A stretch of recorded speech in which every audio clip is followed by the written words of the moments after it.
Aloha! Please kokua and help us reach new viewers by subscribing to our HUOA YouTube page. Look for the red subscribe button on the bottom right. It's free. Your subscription supports our mission to share Uchinanchu Aloha around the world.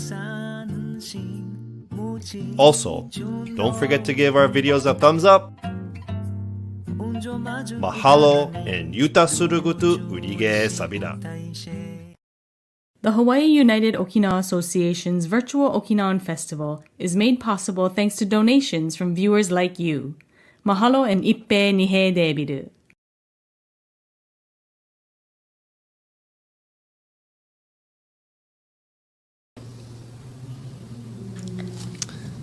Hi, Ty. How's it going, Clarice? Aloha. How are you? Good. How are you, DJ? Long time no see. How I have you know. been? I'm well. How are you? I'm doing okay. Yeah? I'm doing okay. Hanging in there? New and exciting? I feel like the last time I saw you was the last show. The show before that. Although we've seen each other before that. Right. But Yeah. in between. Yes, but yes. anything new and exciting? Well, we do have Imaginary Homelands coming up this weekend. That's right. Right. So we plugged them, or you got to interview or help with I think you were behind the scenes on that one. I was. Right. But yeah, they're going to be doing their show on Saturday. And so if you want to find out more information about it, you can actually go to our last YouTube episode, 54, and find out more about it.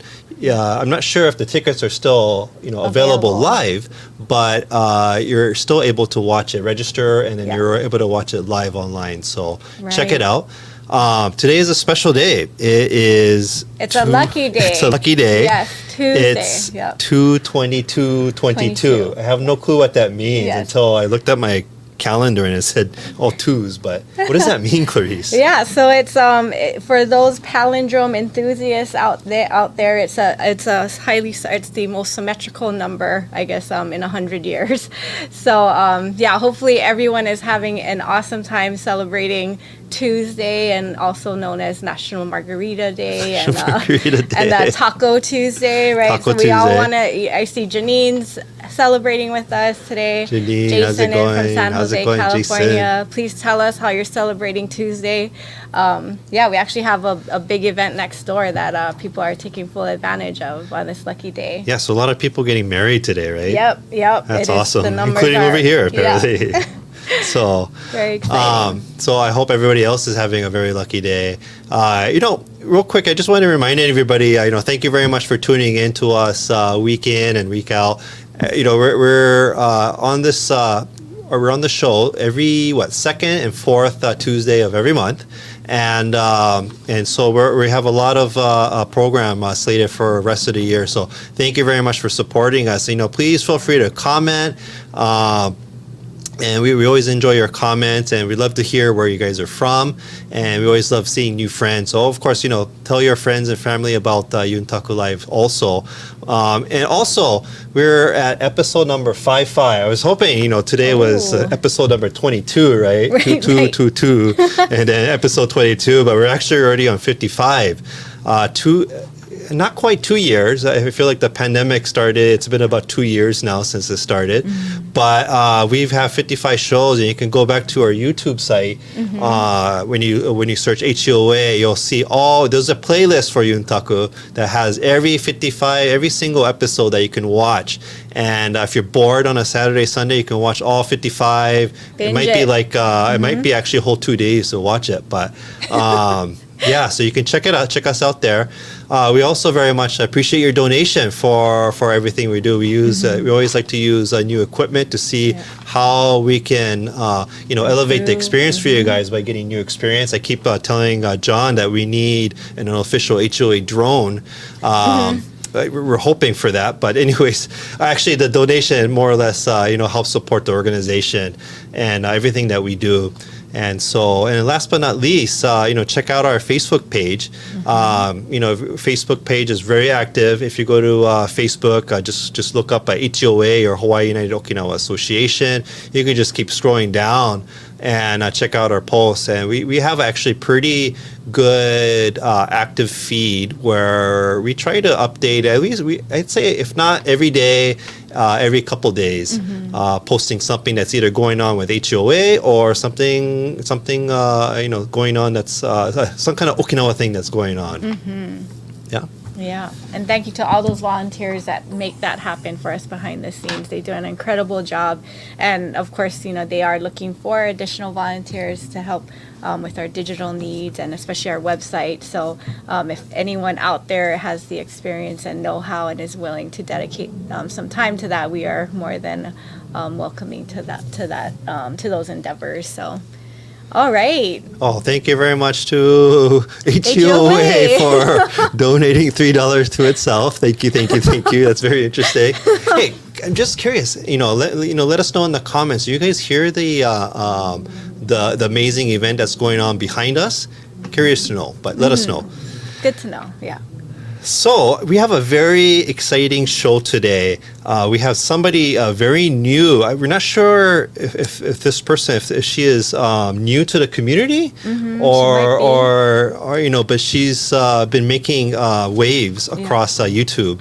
And there is Kucho Girl actually has a YouTube page, and she has like more than like 70 videos on there. She's just making a roar, and you can learn everything about Okinawan music there and dance. And so we're going to bring her on because we've heard that this Kucho Girl is in town. So we had this very awesome opportunity to talk to her and meet her. So you may have seen her jump over tall buildings and save a few lives. So yeah, we're super excited to have her here, and we need to unveil this person. Who is this special superstar, Kucho Girl?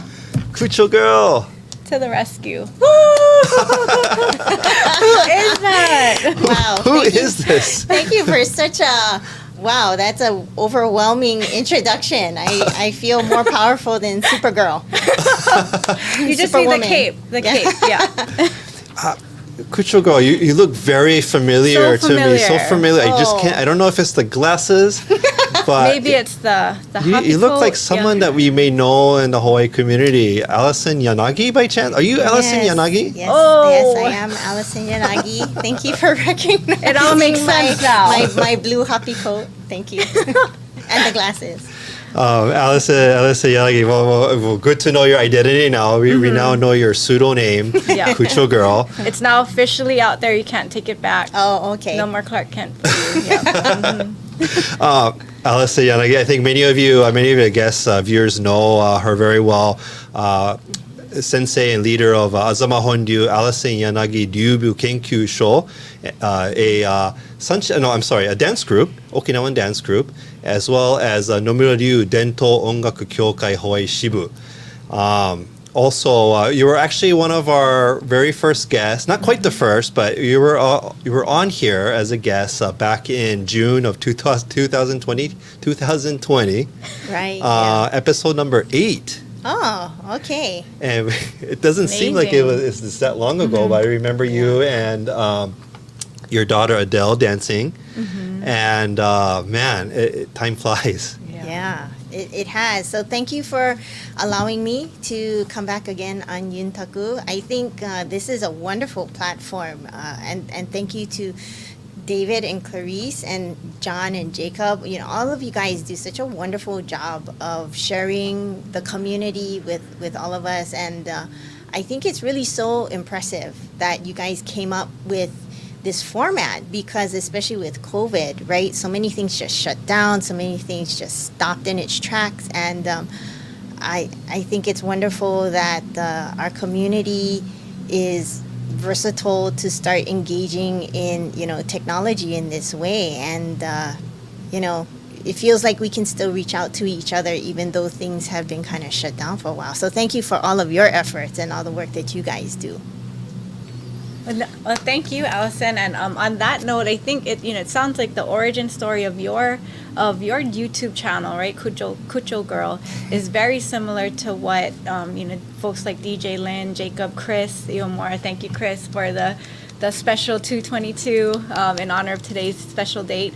But if you could share with the audience for us and just let them know how Kucho Girl came about as the YouTube channel, and maybe even before that, how you even became Kucho Girl, right? That would be really nice to hear. Well, the Kucho Girl name kind of came about because I studied in Okinawa in the late 90s, and one of the instruments I knew I really wanted to learn was the Okinawan fiddle called kucho. In mainland Japanese, it's referred to as kokyu, but in Okinawa, it's this instrument. Here, this is what it looks like. This instrument, I have my stand on it, but so this is the kucho, and it's a stringed instrument. And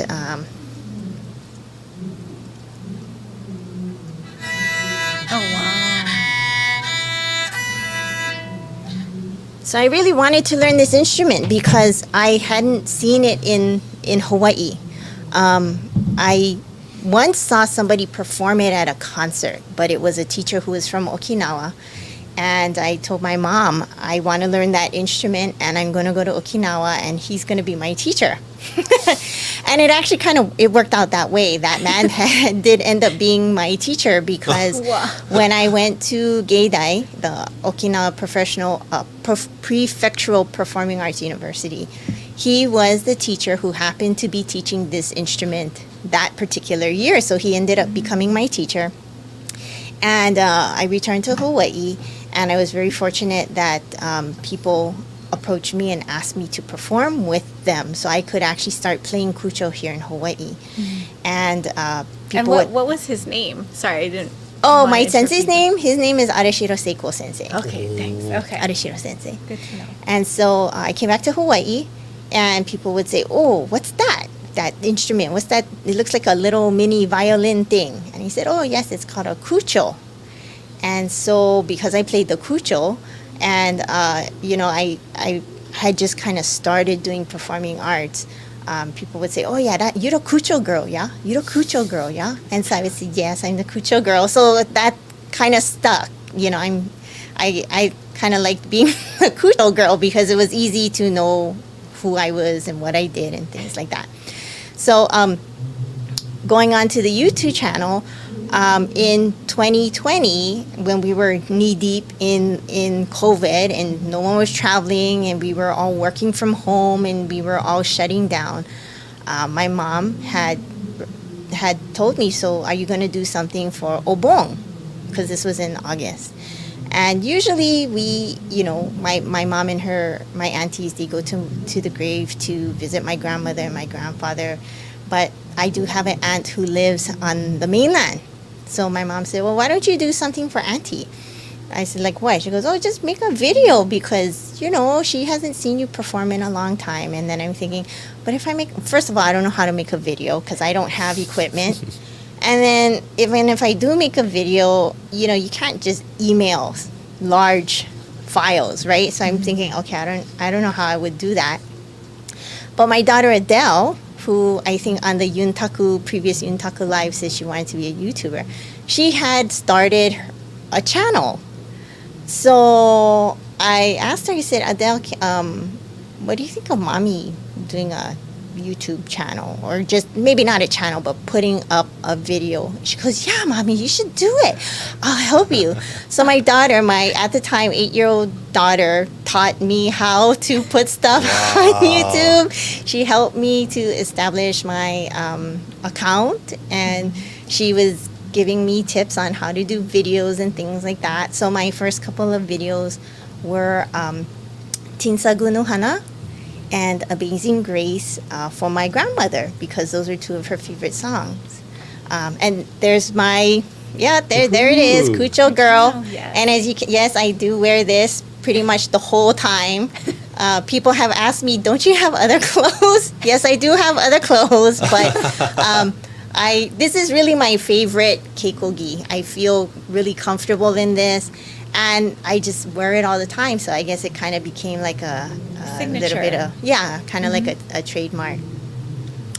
So that's how it all started, and then And then after a while, I thought, oh, I can just play other songs, you know? So I started to play other things like Hana, you know, Kawawa Naga, and played that. And then I played, you know, Bashofu. And then I just started to fool around, do other things like Japanese children's songs, like, you know, Musunde Hira. Just doing all kinds of stuff, you know, Sashiburi. Donguri Kolo Kolo. Just all kinds of stuff because I've always wanted people to see Kucho as a very versatile instrument, not just a backup to sunshing or an accompanying instrument. You know, I think if Kucho were not necessary or just a backup instrument, I think it would have, you know, probably died out a long time ago, but it's still around. So I was just doing things to try and test what I could do with it. Yeah. Test that creativity. Yeah, just to, you know, put it in a different light. And then because we're in the middle of COVID, I was still trying to teach virtually, but that was really hard because you can't sing together. There's a delay. And, you know, there's always these problems with technical difficulties. The Wi-Fi cuts out, you know, your battery dies, all kinds of stuff. And so I thought, okay, well, since I have this YouTube channel, why don't I put up videos that my students can practice with? Because that was something that one of my students had requested. She was learning Kucho, and she told me, can you just make a video with just Kucho? Isolated. Just isolated, because you know, whenever I used to teach, or whenever I teach, I have a musical recording, and then we play to the musical recording. But then she was telling me, you know, I can hear you play when you play, and I play with you. But if you send me a recording of you playing with the sunching in the background, she was having a hard time deciphering which is the sunching and which is, and then of course she also had the singing. She said there's all this sound that she was having a hard time really pinpointing what she's trying to play.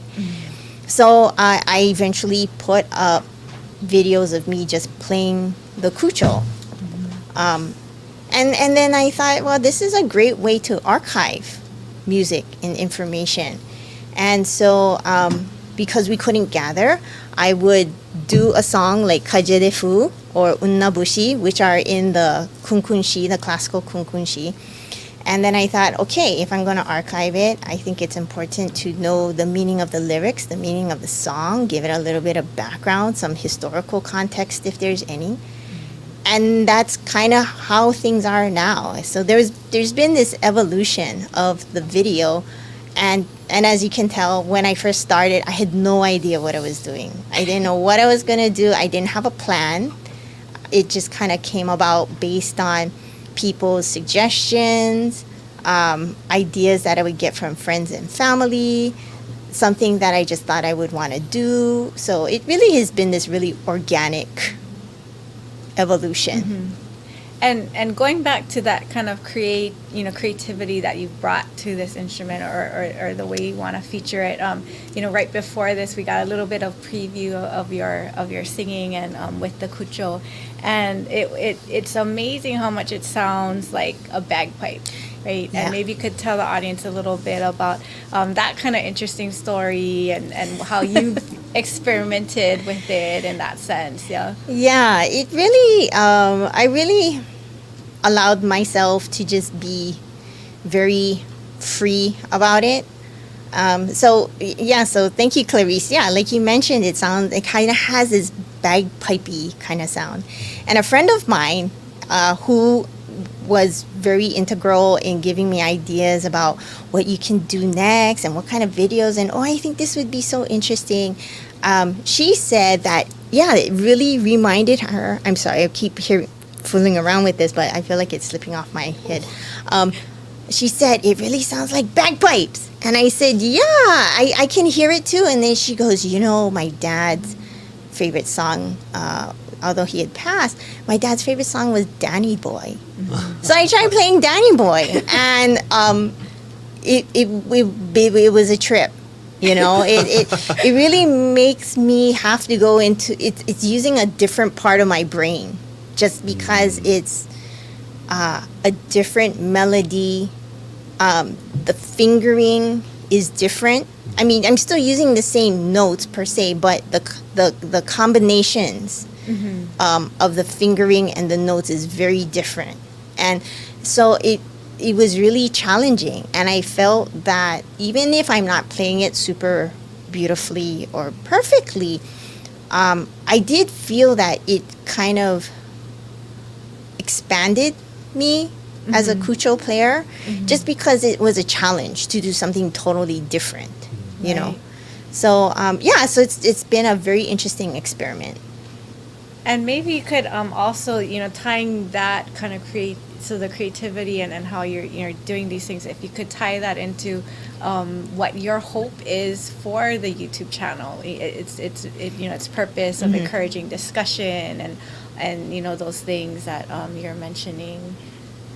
Right. Like I said, it has grown organically, and what it started off a year and a half ago or so in 2020 till now, there's a huge difference.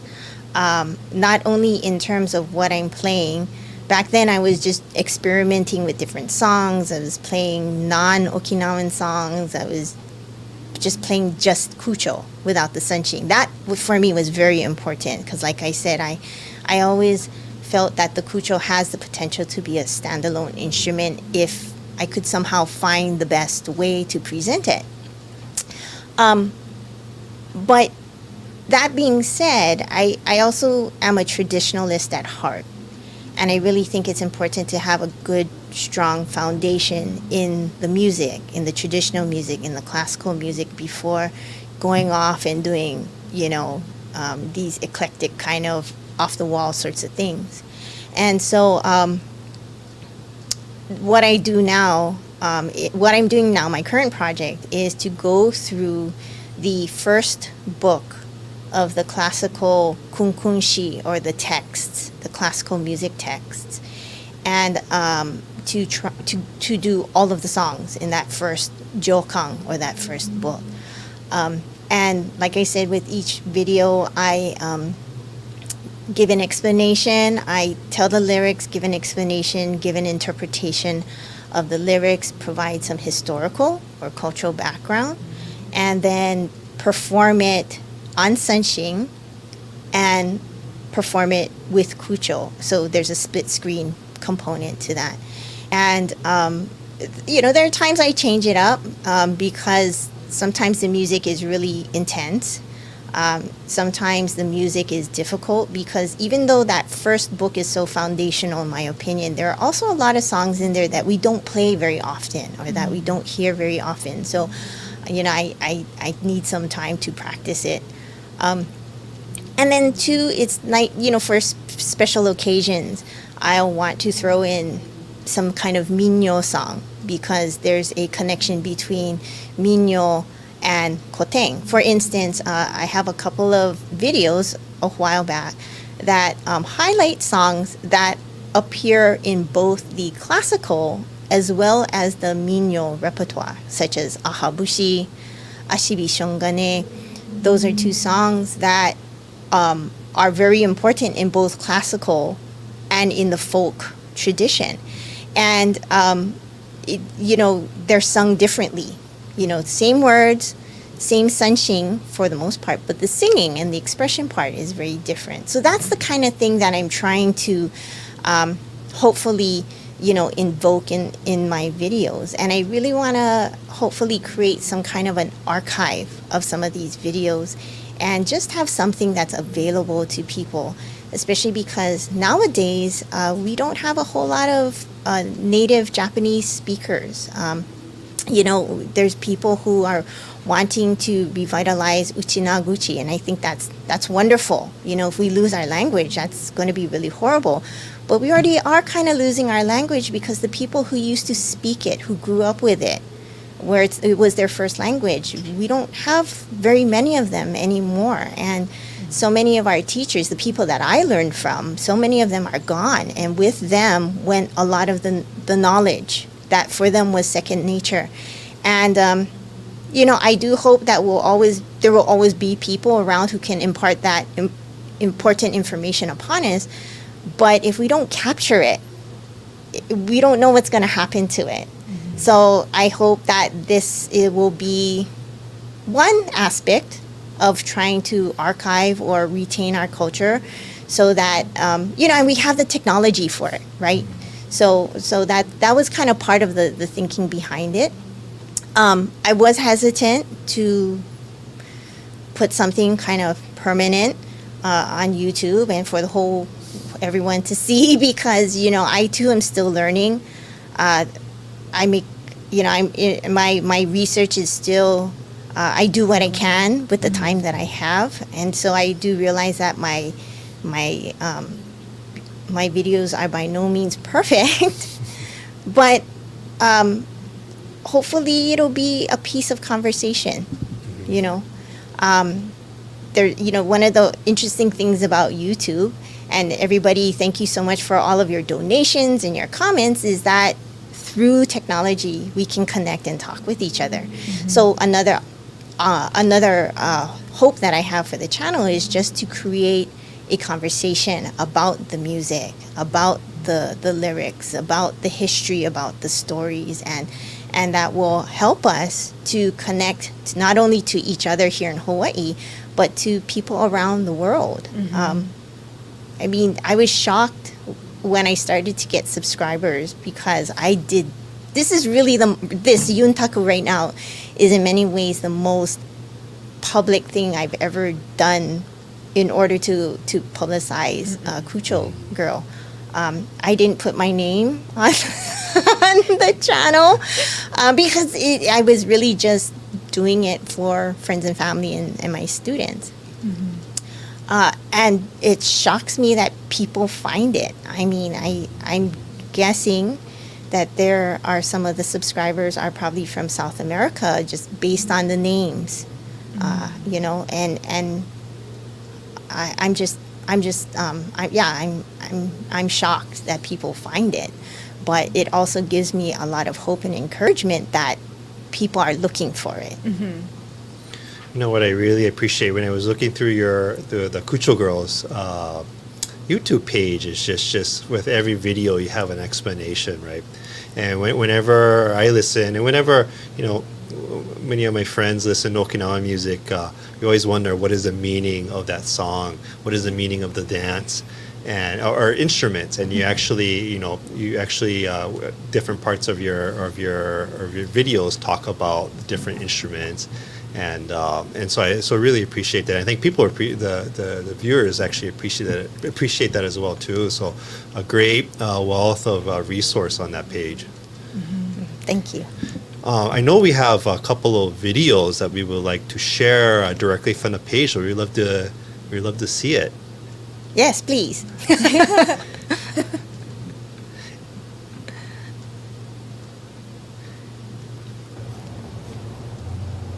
Hello everyone, thank you for coming back to another Kucho Girl video. Today the song that I'd like to present is called Shirashi Hai Ka Bushi. Shirashi Hai Kawa Bushi. And Shirashi Hai Kawa, or the Shirashi River, was a river that was very well known on the island of Kume. So it's not on the main island, it's on one of the neighbor islands of Kume. I've never been to Kume. I hope to go there someday. But apparently, at the time when this song was created, Kume was known for its beautiful cherry blossom trees, the sakura trees. And so the sakura trees that surrounded the river, it would have its blossoms, as when it fell off of the tree, would fall into the river and it would go flowing down the river. And so girls would pick the flowers and they would gather them and sew it into a flower garland or sew it into a lei. And they would sew it for their loved ones. And as they were sewing it, they would think, oh, I'm making this beautiful garland for my boyfriend and I'm going to have him wear it so that, you know, this is their way of expressing their love for their boyfriends. And so this is one of the songs. This song, Shirashi Haikawa, is in also a dance song called Mutu Nuchi Bana Odori.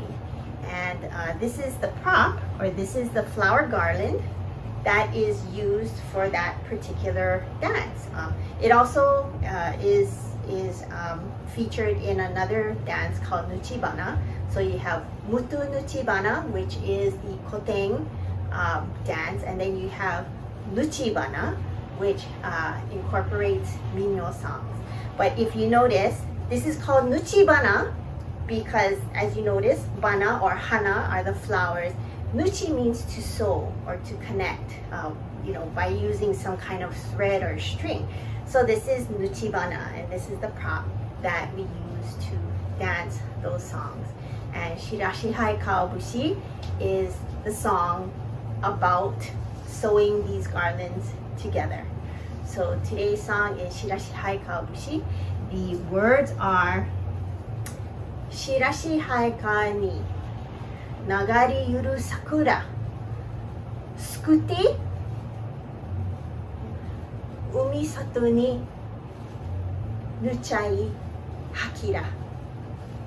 So basically the words to the song means I'm going to collect all of the sakura flowers that are floating on the Shirashi river, and I'm going to sew them together, and I'm going to give them to my boyfriend so that he can wear them and he'll know of my love for him.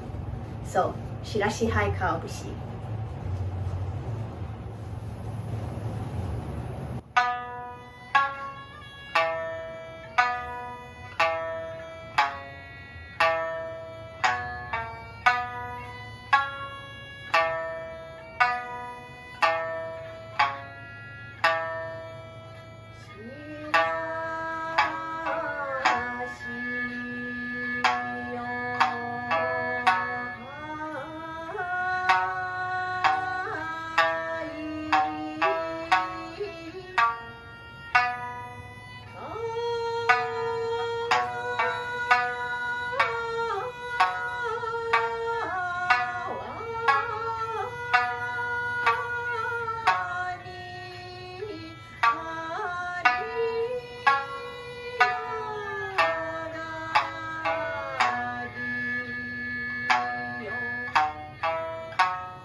Hello everyone, thank you again for coming back to another Kucho Girl video.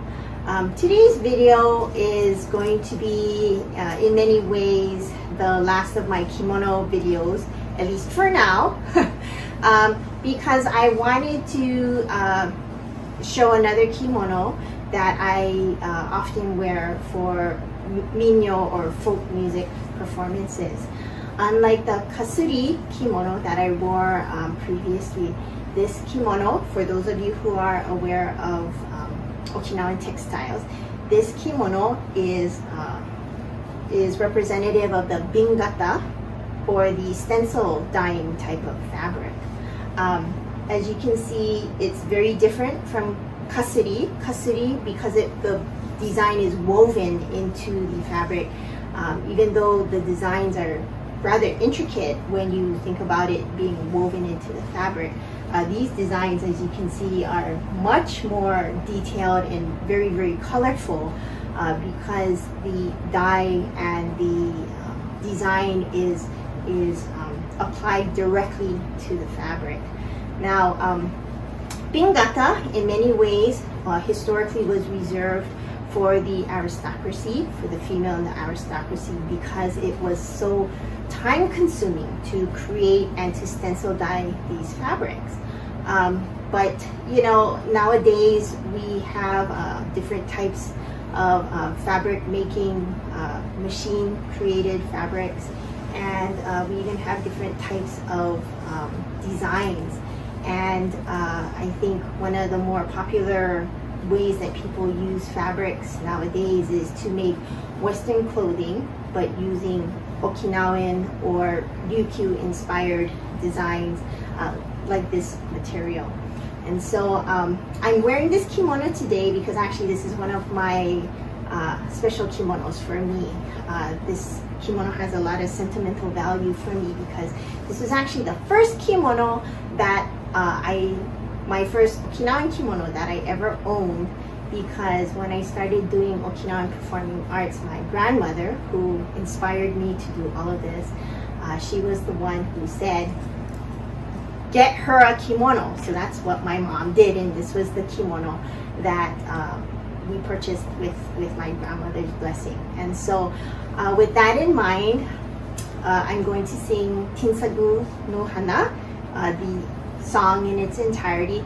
I did perform it previously for my grandmother's obon, but at that time only did maybe half of the verses, and I played it with Kucho. But now that I'm incorporating sensing and trying to make more descriptive videos, I wanted to do it again out of remembrance for my grandmother. And because like this kimono, my kimono was the first kimono I ever owned. Tinsagu no Hana was in many ways the first Okinawan song that I remember hearing and remembering. Wasn't necessarily the first song I learned how to sing, but it's definitely one of the first songs that's in my recollection, and it reminds me so much of my grandmother. So, Tinsagu no Hana.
Oh. Wow. Awesome job, Joto. Allison. Thank you. Subarashi. Thank you.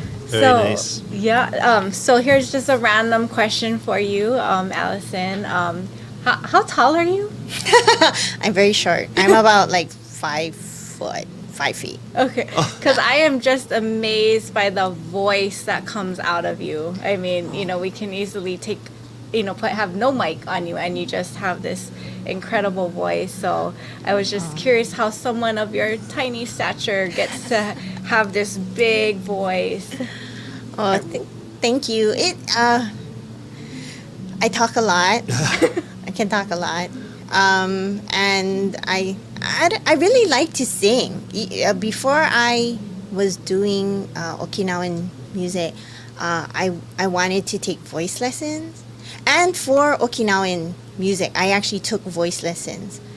For a while, I was studying with Eunice DeMello, just about, to learn about breathing, how to use your voice, strengthening your diaphragm, things like that. And what was interesting was when in Western music, right, you use a lot of vibrato, right? Like opera singers go, oh, stuff like that. But in Okinawan music, the goal is to keep it very straight, right? So instead of going, oh, oh, and to keep it straight. And that took the same muscles, but different usage.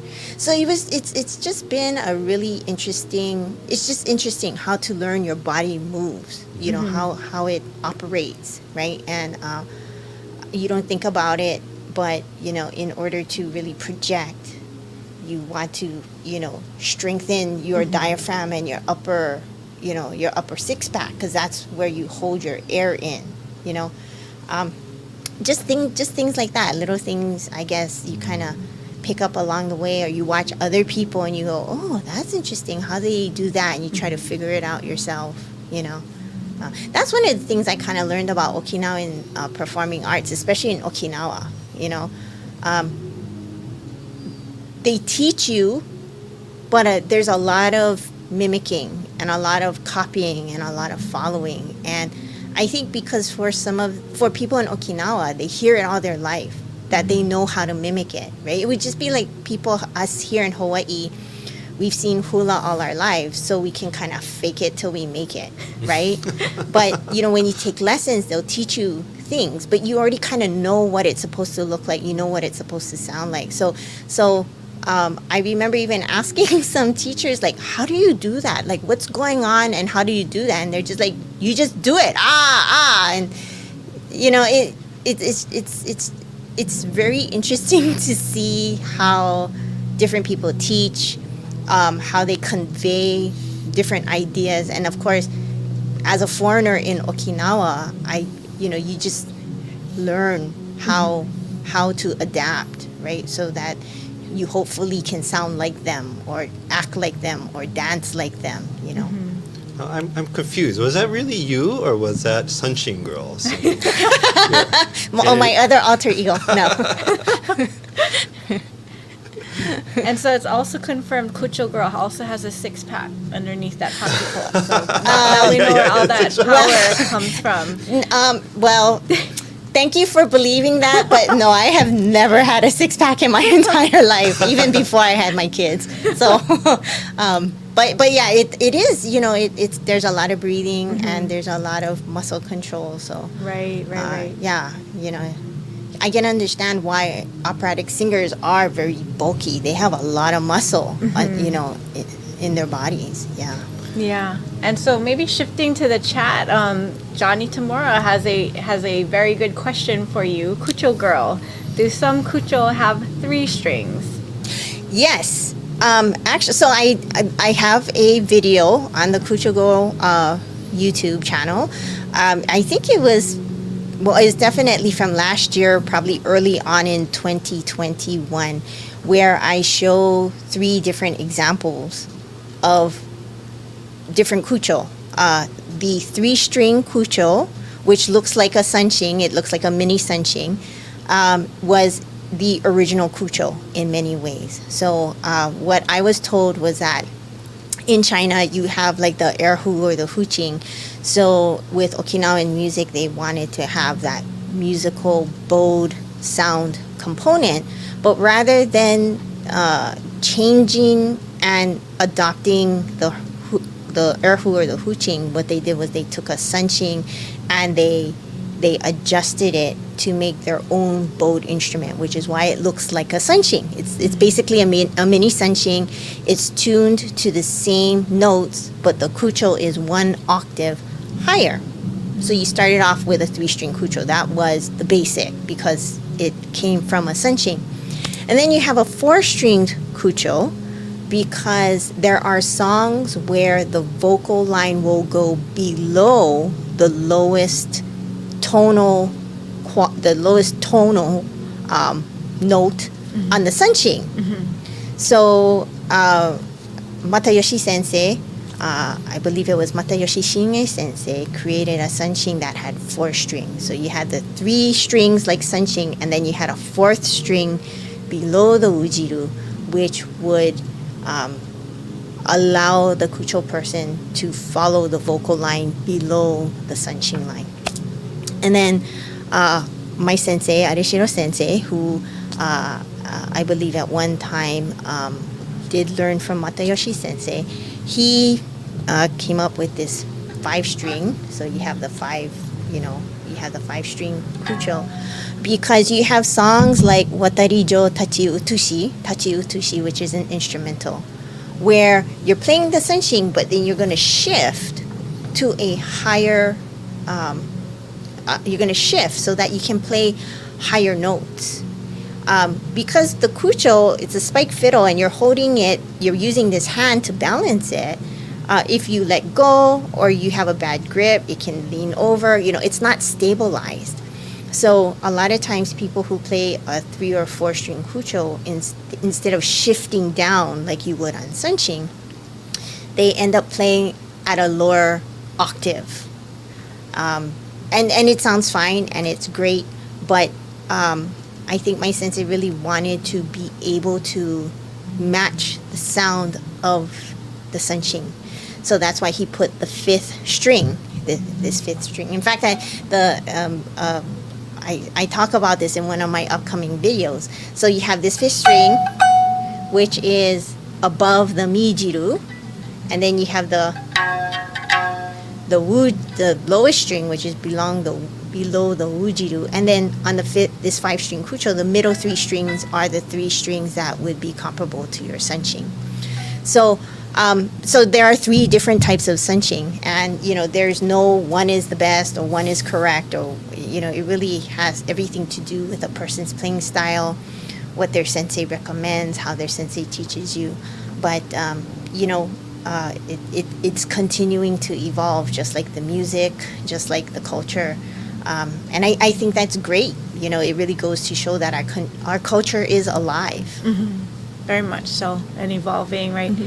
And maybe if we could talk a little bit about your video production. My video your very, production. Elaborate video production skills. Yes. Very low budget. I do everything in my house. My original videos, you can kind of see like my closet.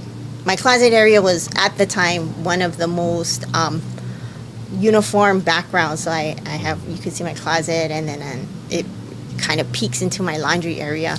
And I thought, okay, this looks really unprofessional, and now everyone can see my house. So we got shoji screens just to have a little bit of a backing, and then what I use is my iPhone. I have an iPhone 12. I used to have an iPhone SE, the first generation of the iPhone SE, which I started with. And then I said, well, if I'm going to continue doing these videos, I may as well have a much more reliable, phone, since I was going to use I wasn't going to go and buy a professional camera, not like the wonderful equipment that we have here at the HOC. So I got a iPhone 12, and I took the iPod from my husband's video camera, which we no longer use and was broken. And then what I do is I use my phone to tape I basically make 3 videos. I make a video of the Sunshing, me singing the Sunshing, and then I take an accompany video with the Kucho, and then I put those 2 together on a split screen. And then I do a 3rd video for the introductory explanation prior to the musical portion of the video. And so I take those 3 videos and I airdrop it to my MacBook, and I use iMovie to, put it all together. And it usually takes me, depending upon if I'm having a good day or not, I would say it takes an average of maybe about 2 hours for me to do everything. And there are times when I'm really into it and I feel a little bit more committed to something that would be a little bit closer to perfection. And there are days where I just say, like, forget it, it's good enough, and just slap it together because I'm so over it already, like after doing 5 takes of the same song and it's just not getting better, and then there are times too where I do it and it's just not happening, so I just trash the whole thing and I try again the next day. So it's not a pretty process at all. My family, thank you to my family, my kids, my husband, my mom who helped. My mom is my executive producer. She's the one, she's my cameraman, electrician, director, producer, all at once. And my Producer kids. girl. Yeah, she's producer girl, yes. And my kids know that when mommy is videotaping, they just go to their rooms and close the door, and they are very, very quiet because mommy can get really crazy when she starts doing her videos. So, yeah. But curious, what do you hope the viewers to get out of looking at your page? Gosh, one of the things I really hope for is just to have a conversation about the music. Like I said, I'm still learning. I'm still doing research. For every single video I do some kind of research. It's not like I know all this stuff. And I'm sure that there are people out there who may disagree with my explanation or my interpretation, or they may feel that they have that it requires some fine-tuning, which I do believe a lot of my videos would tremendously benefit from fine-tuning of information, historical context, translation of the lyrics itself.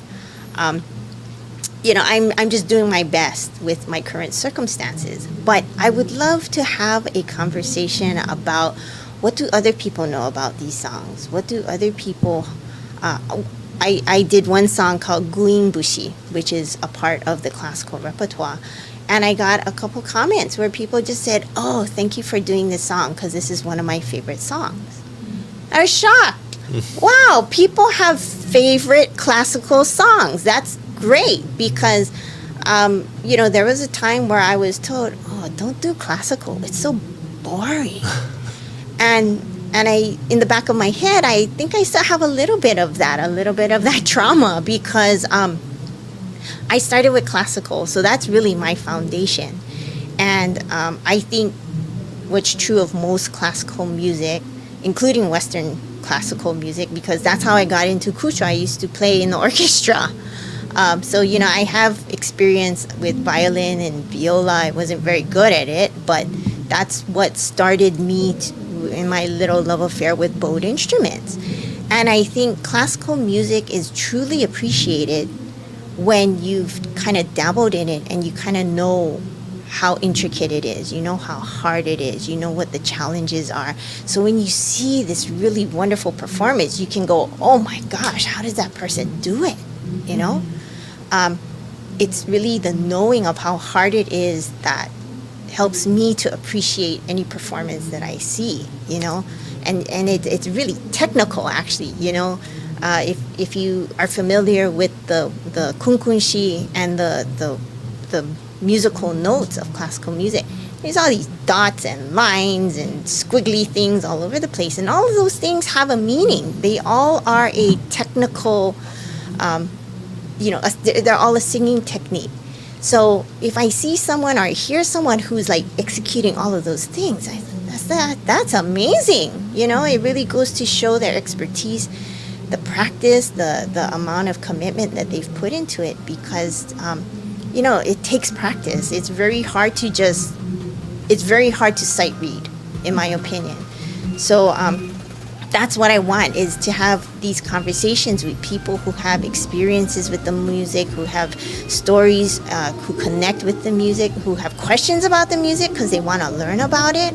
And I feel if we have a conversation about the music, it will drive more interest into the music. And rather than being told, oh, classical is so boring, I want people to go, what are they saying? Instead of saying, why is it boring? I want them to say, why is it saying? What are they saying?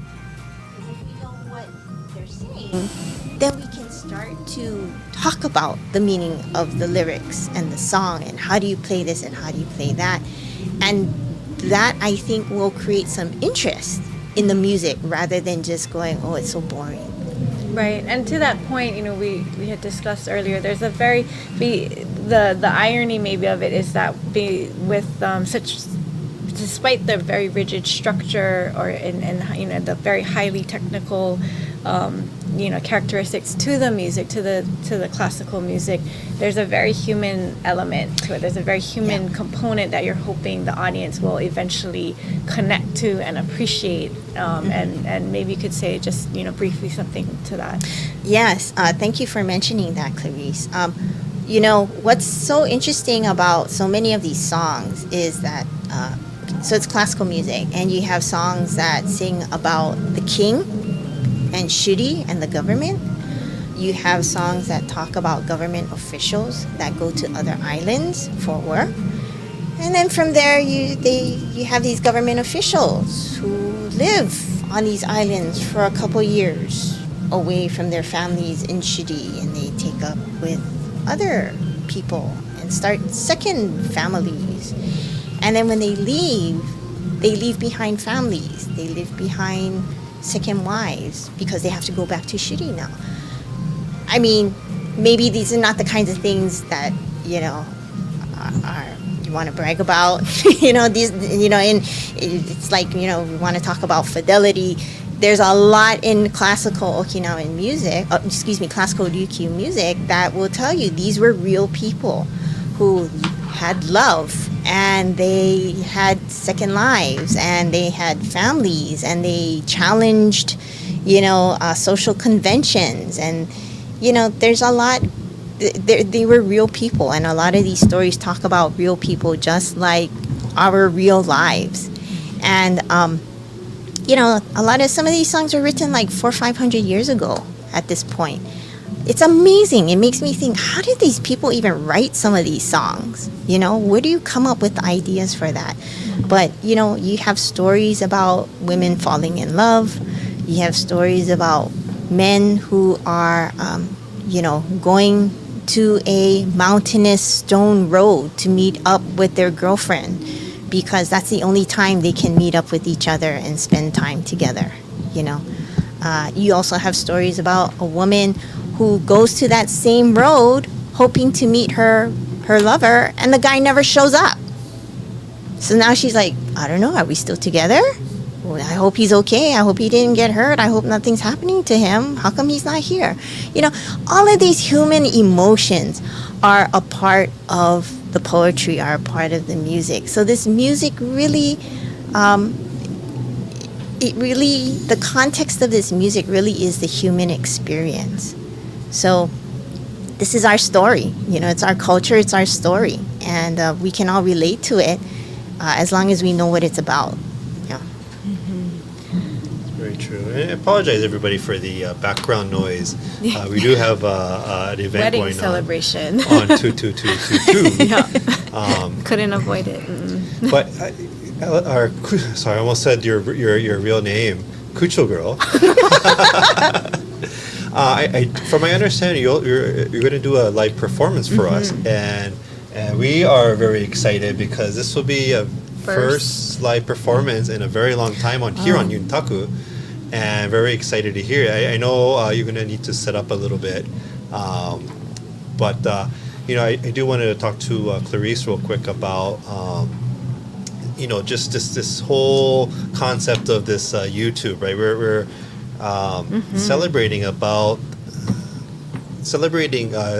we're actually celebrating almost 2 years into the pandemic, and how this started out. It's very similar, right? Yeah. To Kucho Girl, to Allison Sensei, is that We were looking to pivot. yeah, we were looking to pivot. We had connect. live events planned and we couldn't do anymore. So how do we make ourselves relevant and continue to share the Okinawan culture throughout? And this is how we came up with Yuntaku. So you guys probably all remember it was around, April. April was our very first episode, and it was very awkward because we were all locked down in remote, like we were just like in our In your homes. in our homes trying to figure this out, and very awkward. But we pivoted, and You did it, and here we are today, and Allison has found the way, and it's truly amazing. I mean, even with just her limited tech, I think it's so fascinating how, if like she said, if she can do it, anyone can, and hopefully a lot of our viewers are inspired by that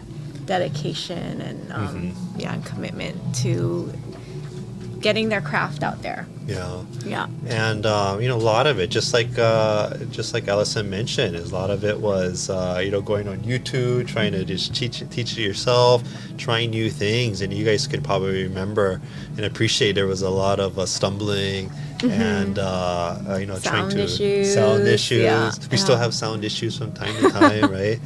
And so it's very, it's been a journey, and I'm just amazed at Kucho Girl's page because, since the beginning of the pandemic, she has, 76 videos, and each one of them taking the time to explain about the song. Yeah. And so, I'm very excited. I'm so happy. I'm very excited to see what else she will be doing for us In the future, right? Yeah. Right. Yeah. So I think she is about ready. I'm not sure. I guess I don't know if we're gonna get Kucho Girl, Sunshin Girl, or Producer Girl. We'll see. We're gonna find out. We're anxiously awaiting.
Oh, okay.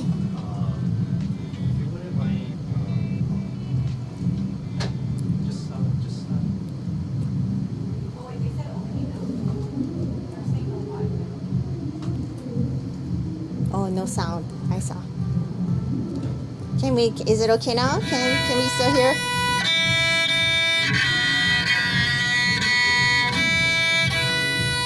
Are we okay? Yeah? Okay, here we go.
subarashikatta. And Allison-san, if you wouldn't mind actually explaining a little bit about ahabushi, because they might have messed your explanation in the earlier okay. on. So ahabushi is a song that is both in the classical as well as in the folk repertoire. In fact, ahabushi is so important that for the minyo, the proficiency test called konkuru, ahabushi is one of the songs for that first level test. So it's a very well known, very important song. Aha is actually a village in the northern part of Okinawa Island, and there was a time where it was a really interesting place in our modern day because it was one of the last few places that had thatched roofed houses back then, and you know, it was really such, it would harken back to the times where, kawara tile really is for the rich or the people who were from the upper echelons of society. But out in the countryside where aha is, you had these thatched roofs, and so they would have cottages with those thatched roofs. So aha village was this very quaint place up in Yambaru. And so basically what this song is, the lyrics that I sang, Kariyushi nu Ashibi, is basically a party song. Something wonderful has happened. So Kariyushi nu Ashibi, basically they're partying, and because they're celebrating something, maybe it was a birth in the family, maybe it was because somebody had returned from a long journey, maybe it was because they had a wonderful harvest. Something wonderful had happened, and it was so wonderful that the entire village is partying and having a good time, just like our neighbors next door. And they're having such a good time, and it was such an important party, and everybody's so happy. They're gonna party all night long into the wee hours of the morning, even until the sun rises. So basically that's what the words to the song are. This is basically what I do on my Kucho Girl channel.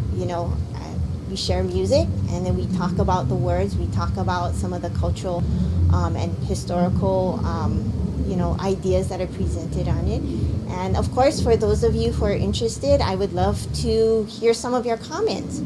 I haven't mentioned this on the channel yet because it's something that I was still working on. But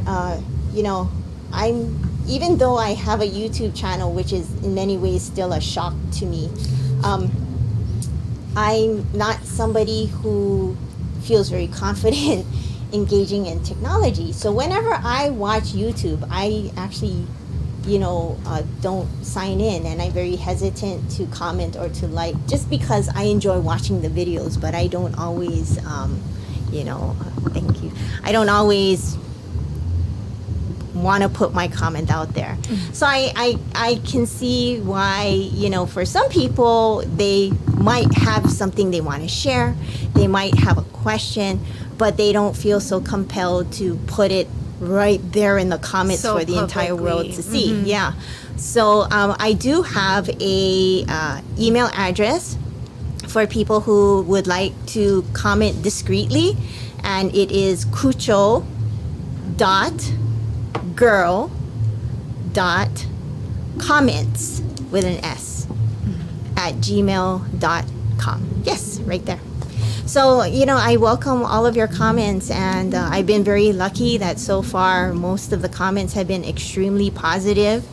And, I look forward to continuing this conversation with anybody who is interested. Yay. Yeah. Thank you so much. Thank you. Thank you. And again, it's easy to find, right? Everybody, you just got to go to youtube.com and you just got to search Kucho Girl, and you'll find a page. And make sure the most important thing is you have to subscribe. And what that does, it helps Allison as well too, but it helps us spread the word that, hey, there's a great page. And so make sure to hit that big red subscribe button. And then one last thing is thank you very much, Allison Sensei, for sharing. Not just sharing, just having that will to share your knowledge to people around the world. Again, you go to her YouTube page, and there's like 76 videos that she's dedicated 2, 3, 4 hours each videos to right video editing, just to get that knowledge. It's not just music; it's also explanation of every song, and I think that's very important. That's something that a lot of us are, I think, especially somebody that's new, looking about wanting to find out about Okinawan music, would love to have. So thank you so much. Yeah, and it looks like we actually have a comment from Keone Young. He says, I just bought my first kucho, but it only has 4 strings. And he also is asking about the 5 strings, which we had touched on. But yeah, go ahead. I would say that 4-string kucho is still currently the most prevalent and widely used. I do see other 5-string kucho performers. Like I said, it really just depends upon what your teacher recommends or what you as a musician prefer. The question about tuning is very timely because, like I said, in my upcoming videos, I will talk about the tuning of the 4 as well as the 5-string kucho. But just for now, just to kind of give you a little bit of insight, I tune, when I play Sanching, I tune to B, E, B. So the middle 3 strings are B, E, B. If I'm tuning to B, E, B, then the lowest string is tuned to an F sharp below that lowest B. Ironically, this top string, the 5th string, is also an F sharp. So they are 2 octaves apart. And I didn't really notice that until I made my video a couple of weeks, last week, which I'm going to be uploading in the future. And so I hope, Keone, you take a look at the videos, and that will provide you more information. So all good questions. Yeah, thank you for that question. This is exactly the kind of conversation that we can hopefully look forward to in the future, just so that we can all learn from each other. Absolutely. What is your goal? How many videos do you look forward to putting out there this year? Well, right now my goal is to upload 1 video per week, at least until the end of June. I'd like to do a shout out. Part of the reason why I am able to do this Kucho Girl channel is because I was lucky enough to receive a grant from the State Foundation of Culture and Arts. And the purpose of the grant is because we are in the middle, we hopefully will be entering the ending part of COVID, but we still are not fully opened up yet. And that prevents a number of us from having live performances, having regular lessons, having cultural interactive activities. And the purpose of the grant is to encourage artists to do art for a larger audience so that we're not geographically bound.